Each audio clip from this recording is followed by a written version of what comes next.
Él se aloja ahí y alojado ahí y protegido por la embajada, digámoslo de esa manera. La embajada estaba en contra de Tinoco, obviamente, Claro. no reconocía al gobierno de Tinoco. E internacionalmente tampoco Estados Unidos, desde 1909, en esa década siguiente, tenía la política de no reconocer gobiernos de golpes de Estado y eso.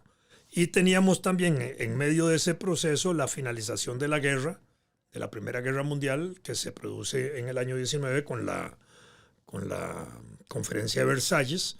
Y los países que firman el fin de la guerra, además de aprobar medidas de seguridad social, porque se habían desarrollado los seguros sociales en Alemania como políticas de Estado, impulsan la Liga de las Naciones, que era un cuerpo similar a las Naciones Unidas, antecedente de las Naciones Unidas, en el cual Costa Rica no es admitido, porque la presión de Alfredo González Flores para desconocer el gobierno de Tinoco hace que a nivel internacional, en ese sentido, no se reconozca, digamos, al gobierno de Tinoco. Sí, porque Y eso provoca después que Tinoco, cuando es dictador, quiere que lo reconozcan y empieza hasta a vender el país.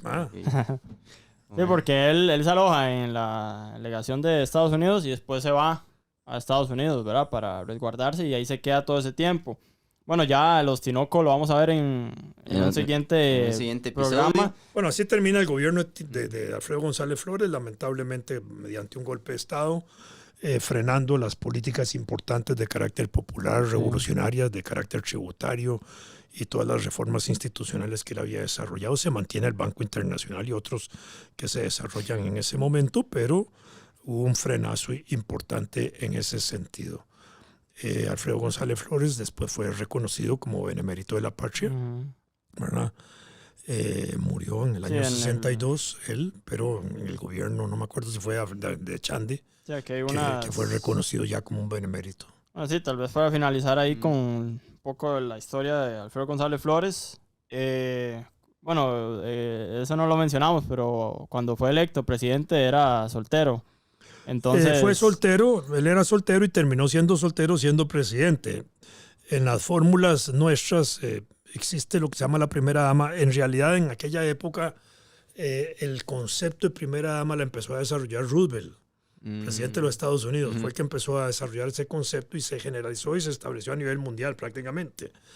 Pero eran, digamos, las esposas de los presidentes de la República. Las esposas de los presidentes de la República eran figuras poco importantes, eran compañeras del presidente y las acompañaban nada más a actos oficiales o a giras o al exterior o ese tipo de cosas. No tenían políticas de Estado ni políticas sociales a impulsar ni nada importante.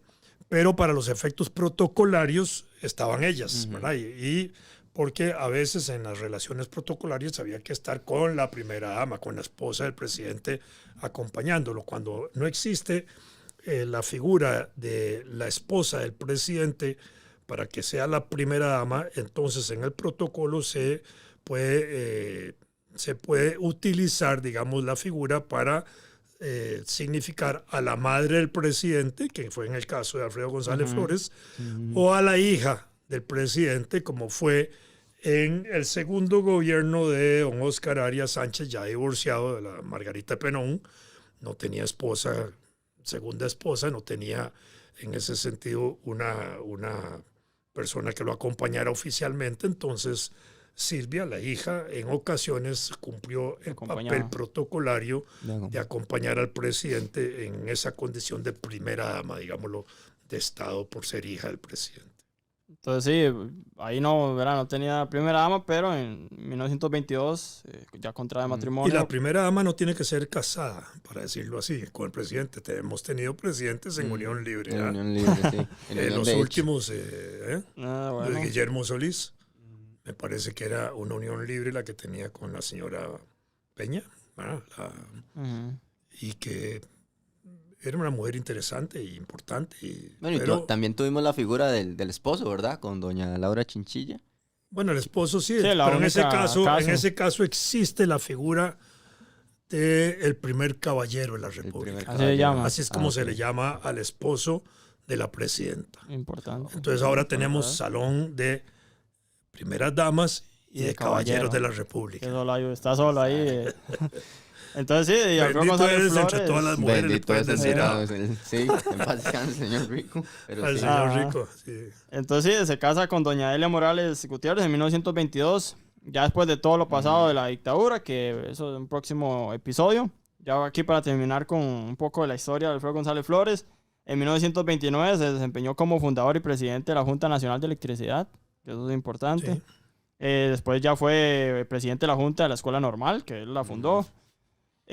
Para su último cargo público fue el nombramiento de presidente de la Junta Directiva del Banco Nacional de Costa Rica, que también lo fundó en 1936.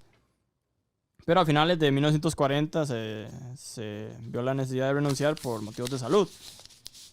Fue declarado benemérito de la patria en 1954. Esto es importante porque anteriormente se daba eso, ¿verdad, don Vladimir? Que aunque la persona no falleciera, se puede dar en Se le da vida. Y a mí me parece que es mejor, ¿verdad? Sí, porque bueno, lo puedes, digamos, disfrutar, Sí. ¿sabes? Valorar. Y ya, bueno, Alfredo González Flores, sí, muere el 28 de diciembre de 1962 a la edad de 85 años. Y es importante ya verlo aquí, como dice don Vladimir, Francisco Orlich era el presidente de ese momento, y aquí menciona unas palabras que dice: don Alfredo González Flores forma parte de los inmortales, de aquellos que nunca mueren, porque su luminosa huella continuará animando la existencia de Costa Rica. La vida y la obra de don Alfredo González Flores es uno de los mejores ejemplos que los costarricenses debemos tomar de inspiración. Sí, de verdad que... Muy Que bien. bueno, por eso quisimos hablar hoy un poquito de don Alfredo. La verdad es que nos lo habían pedido bastante. Yo sé que en la comunidad la figura de don Alfredo es una figura súper querida. Y aquí deja algo don Alfredo, que es una eminencia, ¿verdad? Al final él destina 5 millones de colones para la fundación, administración y mantenimiento económico de una institución que bautizó como Hogar para los Ancianos, Que es muy importante. y que tiene su sede en la entrada de la ciudad de Heredia, que es donde fue Alfredo González Sí, don Flores. Alfredo, siempre al pueblo, ¿verdad? Siempre al que necesitaba, siempre... Y al final él es curioso, ¿verdad? Y que uno dice, ¿verdad? Que haber visto toda esa época, pero al final él regresa al país, se mantiene acá, pero nunca toma un papel tal vez protagónico en la política, pero sí da algunos discursos, mensajes. Él nunca vuelve a intentar habla volver a sobre- la presidencia. No. Pienso que no, ya no estaba él en ese ánimo. Ujú. Había cumplido su papel. Quizás estaba decepcionado de Claro. que no lo Pienso hubieran que- apoyado en la forma como él hubiera deseado que hubieran Ujú. apoyado sus importantes reformas. Y Sí. Bueno, no, de esta verdad. fue la administración de Alfredo González Flores, un presidente. De ahí, uno de los de los inmortales, mejores, me gustó esa claro. palabra, la verdad, porque yo creo que él está en el Olimpo, ¿verdad? Bueno, está en un billete también, 5,000 colones. el billete de 5,000 colones está Para que lo su observen. cara, así que pueden ir, si tienen un billetito ahí, revisarlo.